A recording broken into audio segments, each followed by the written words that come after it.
Assembly సమావేశాలు నిర్వహించే time ఎప్పుడొచ్చినా టీవీ ఛానల్లో బ్రేకింగులుగా, పత్రికల్లో ఫ్రంట్ పేజీ కథనాలుగా రెగ్యులర్‌గా కనిపించేటివేంటివంటే జగన్ దమ్ముంటే అసెంబ్లీకి రావాలి.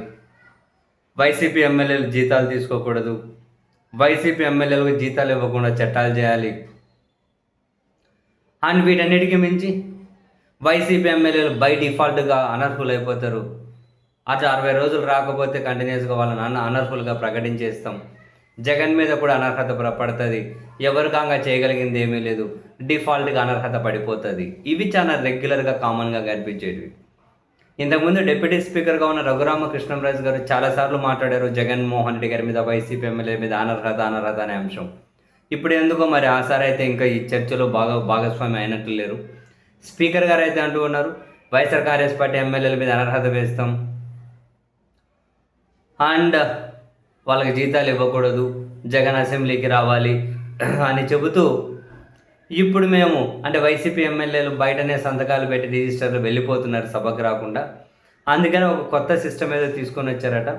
వాళ్ళు సభలోకి వచ్చి వాళ్ళ సీట్లలో కూర్చుంటేనే అక్కడ ఏంటో కెమెరాలు యాక్టివేట్ అవుతాయి.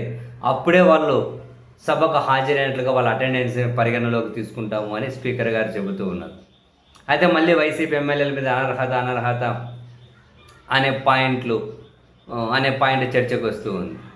ఇక్కడ అర్థం కాని విషయం ఏంటి అంటే 60 రోజులు అసెంబ్లీకి వెళ్ళకపోతే బై డిఫాల్ట్గా వాళ్ళు అనర్హులు అయిపోతారు అని పదే చెప్పారు కదా. మరి ఇప్పుడు ఎంతవరకు వచ్చింది అది? బై డిఫాల్ట్గా అనర్హులు అయిపోతున్నారా? మరి ఈ సమావేశాలు ముగిసేలోగా వైసీపీ వాళ్ళందరూ అనర్హత లిస్టులోకి వెళ్ళిపోతారా? మరి జగన్ కూడా ఎమ్మెల్యేగా అనర్హులు అయిపోతారా? తర్వాత ఈ 11 మంది అనర్హులు అయిపోతే మళ్ళీ ఉప ఎన్నికలు వస్తాయా? ఇంతకు ప్రభుత్వం స్పీకరు, డిప్యూటీ స్పీకర్ గారు దీన్ని ఎంతవరకు ముందుకు తీసుకొని వచ్చారు? 60 రోజుల్లో వాళ్ళు అనర్హులు అయిపోతారా రాకపోతే? ఇది ఎంతవరకు వచ్చింది? ఇదే అంశం మీద వైసీపీ సీనియర్ నేత బొత్స సత్యనారాయణ గారు కూడా విసిరిన ఛాలెంజ్ ఏంటి అంటే, చెయ్యండి అబ్బా, మమ్మల్ని అనర్హులను చేయండి, మా నాయకుల్ని, మా ఎమ్మెల్యేలను అనర్హులుగా ప్రకటించండి. ఎన్నిసార్లు ఈ మాట చెబుతారు? పదే ఇదే మాట చెబుతూ ఉన్నారు. ఎన్నిసార్లు చెబుతారు?